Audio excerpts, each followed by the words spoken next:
your dad talked a little bit about your condition. How did you hit that realization that that electromagnetic frequencies were the problem, and what was the healing process like? Sure, good question. I mean, I figured it out during the recovery period, and it was I was recovering after 40 days in the hospital. I almost left the planet, and my dad introduced me to grounding. He was discovering it around that time. I started sleeping on sheets made of silver. I started walking barefoot, and I immediately got better. So to me, that was a big wake-up call to say, here's a frequency that I'm now getting that my father was preaching that's helping me out.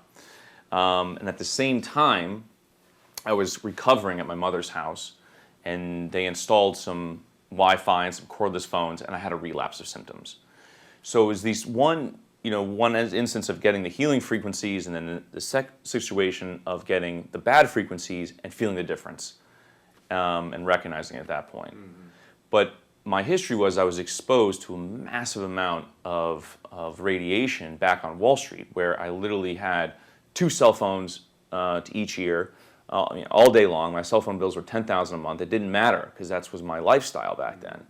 And I lived on the 40th floor. The World Trade Tower was 6 blocks away. The biggest towers in the tri-state area was beaming into my windows. I had no idea of any of this at the time, the massive amount of radiation I was exposed to.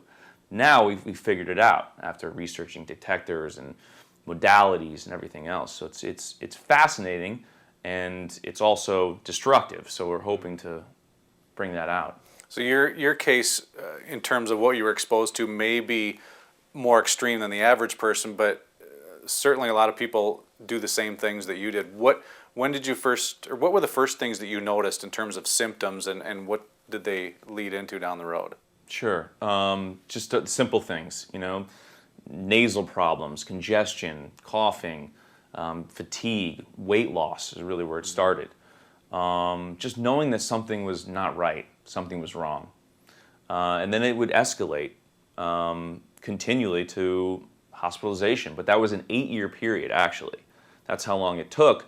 But this is during the time when I had no idea what EMFs really were. So if people actually knew now, we could actually contain that and get them back to thriving. Yeah.